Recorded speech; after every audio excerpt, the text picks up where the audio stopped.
Hey everybody, it's John from the Hustle Daily Show. Before we get into the news today, did you know that HubSpot launched an AI chatbot that helps you build awesome campaigns at scale with just a few prompts? It's called Campaign Assistant, and it's a totally free-to-use AI tool that will transform the way that you build marketing campaigns at scale. And the best part?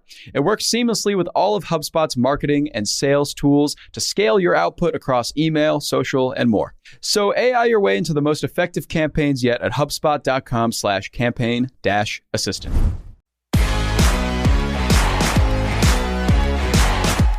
Howdy, folks. It is Monday, September 19th. I'm Jacob Cohen here with Rob Litterst, and this is the Hustle Daily Show. Today we're going to be talking about design. Last week, between an ongoing Adobe acquisition of Figma and a major strategic play from Canva, it was probably one of the biggest weeks for digital design in a decade. What happened, what it means, and what the future holds, we will discuss very soon. But before we get into all that, let's take a quick look at what else is going on in the world of business and tech.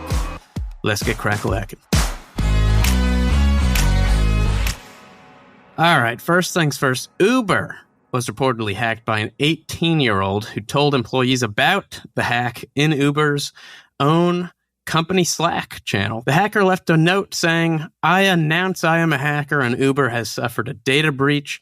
He then listed confidential company information he reportedly accessed and posted a hashtag saying that Uber underpays its drivers. All right, moving along. FedEx's CEO said the company is seeing declining shipment volume in every segment around the globe. During an interview last week on CNBC, he was asked if he believes the slowdown in his business is a sign of the start of a global recession. And he said, "I think so." The warning sparked a broad sell-off in the stock market, and there's actually something called the FedEx indicator. Former Fed Chairman Alan Greenspan apparently had weekly talks with Fred Smith, CEO of FedEx at the time, which some considered the FedEx indicator. That's super interesting. There's the FedEx indicator, the Pret index. There are all these companies that can really kind of tell you what's going on in the micro and macro economy. Yeah, it is very interesting. Also, the White House released its first framework for developing digital assets responsibly in an effort to protect consumers. This comes as Terra founder Do Kwon said he's not on the run in response to reports that he left Singapore while facing arrest in South Korea after stablecoins he developed lost some $60 billion in value overnight. And lastly, that was fast, Indian billionaire Gautam Adani, who we wrote about just last week when he became the third richest man in the world, has now displaced Jeffrey Preston Bezos as the world's second richest person with $147 billion or so fortune. Elon Musk remains in the top spot with around $260 billion in net worth. And with that, Rob, let's talk design. I guess to start, in the world of design, Adobe has basically been at the top of the throne for decades. Oh yeah, top of the food chain. So if you work in a creative field, there's probably a good chance that you've used one of Adobe's products. I think Photoshop is probably the most ubiquitous. It's one that most people know. It's a verb. Yeah. Oh, totally. But I mean, besides Photoshop, there's Illustrator, InDesign. They have literally 50 other apps in their Creative Cloud, which is like the kind of overarching tentpole of Adobe's product suite. But despite this dominance, many analysts have pegged Figma, which is a design startup that was founded in 2012, as a serious challenger and a real threat to Adobe. So the punchline here, to kind of tie this together, is Adobe agrees. Last week, they spent $20 billion to acquire Figma, or announced that they're going to spend $20 billion to acquire Figma, which is just sending ripples through the design world. Yeah, so for those who may not work in this space, what is Figma? That's a great question. So I think the best place to start with Figma is their founder, Dylan Field. So Dylan Field was a student at Brown. In 2012, he dropped out to accept a grant from Peter Thiel's Thiel Fellowship. Essentially, Peter Thiel gives out these grants to founders and entrepreneurs that he thinks do really interesting work. So he drops out of Brown. Him and his co-founder, Evan Wallace, who was a classmate of his at Brown, bounced around a few ideas. One of them was software for drones, which sounds like, hey, maybe it could have gone somewhere one day. Another one is a meme generator, which I don't really know if it's as productive as Figma, but definitely fun. It could be lucrative these days. Very lucrative these days. But then they landed on Figma. And I think what they really honed in on was this idea that design is a team sport. Mm-hmm. There are a lot of people that are part of a design team that all need to work and collaborate together to get their work done. And browser-based apps make collaboration a lot easier than desktop apps, which Adobe's Photoshop is one of. So Photoshop and most of Adobe's apps are what you would consider to be desktop apps. Sure. So imagine if we were editing the daily in Microsoft Word instead of Google Docs. It would be an insane headache. And I've actually seen this take place in a previous role. I mean, basically the moral of the story here is that Field and the Figma team were completely right.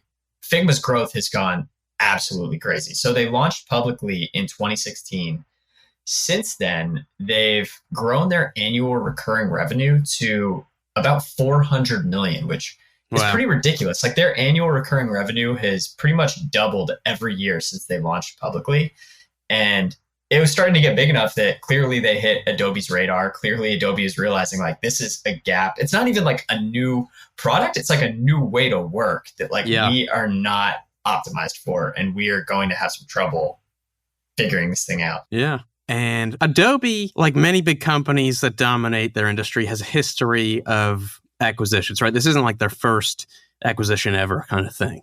Oh, totally. Yeah. So they have made a lot of acquisitions. This will be, when it goes through, Figma will be their third acquisition since 2020 that was worth over $1 billion. Oh, wow. So they acquired a company called Workfront for $1.5 billion in 2020. They acquired a company called Frame.io in 2021 for $1.3 billion. So they're totally kind of like buying their way towards this kind of productivity-based design ideal that they're heading for. And what's really interesting, I mean, like the Figma acquisition blows those completely out of the water. It's like 20 billion is a lot of money. And if you look at the analysis on this, it's kind of like there are two camps. Like the Wall Street side is looking at this as just this ridiculous overspend. And I think they're really kind of looking at just like the hard numbers, and they're not necessarily looking at like the impact that Figma is having on the way that designers work. But if you look at all the tech investors and the VCs, like I was looking at a tweet from David Sachs and was looking at another article from Hunter Walk analyzing this, and they're all so bullish. Like they all are looking at this as like a great purchase for Adobe. So it's super interesting. Right. Are there any critiques here on how this will play out? So I think what people are really worried about in general is just that this consolidation under Adobe's Creative Cloud will just lead to less innovation in the design space in general. They just kind of believe that, if everything is just going towards the goals of Adobe, then nobody can like work on anything different or anything interesting. Sure. What's interesting in Figma's case is both Adobe's chief product officer, Scott Belsky, and Dylan Field have really kind of harped on the fact that Figma is going to be given complete autonomy. So it'll be interesting to see how that plays out. But yeah, that's kind of the biggest concern there. Nice. Well, I'm going to talk about Canva for a second now. Yeah. Switch gears a little bit to what I think is, in some ways, almost the bigger news in the design space last week. Maybe that's a little bit of a hot take, but Canva is one of the most dominant players in the web-based design space right now. It's worth about $40 billion after its last round of funding. It's the fifth most valuable private startup in the world behind ByteDance, which owns TikTok, Stripe, SpaceX, and Klarna. Wow. It's run by a husband-wife duo, which is kind of neat, from Australia.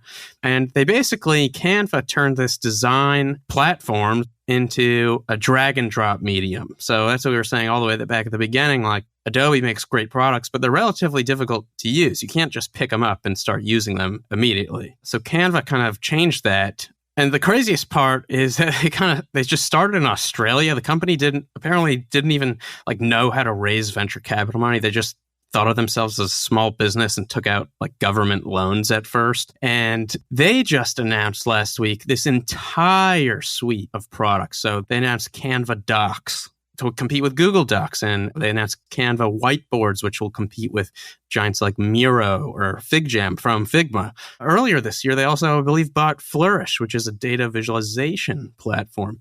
And so they've entered near direct competition now with a whole array of new markets and players, some very big like Google and some very small. But it's a humongously strategic move because they're going to offer all these services now under the Canva banner, in-house on the Canva platform with their super friendly user experience, which I think will do really well for them. Yeah, that was a huge announcement by them. I think it just kind of like formalized their ambitions. And yeah, to your point, I mean, the Canva team has been growing like crazy. Canva could eventually have their own kind of a creative cloud, right? Like they could ultimately have their own full-blown suite. I think the next big battle we're going to see in the design space is Adobe versus Canva. And bada bing, bada boom, that's going to do it for us today, folks. Thanks for tuning in to The Hustle Daily Show. We're a proud part of the HubSpot Podcast Network. Our editor today is Ezra Trupiano. Our executive producer is Darren Clark. I'm Jacob Cohen here with Rob Litterst. We've got a lot more tech and business coverage in our newsletter. If you're not subscribed, what the heck are you doing? Go get yourself signed up at thehustle.co. Have a marvelous Monday, and we'll see you tomorrow.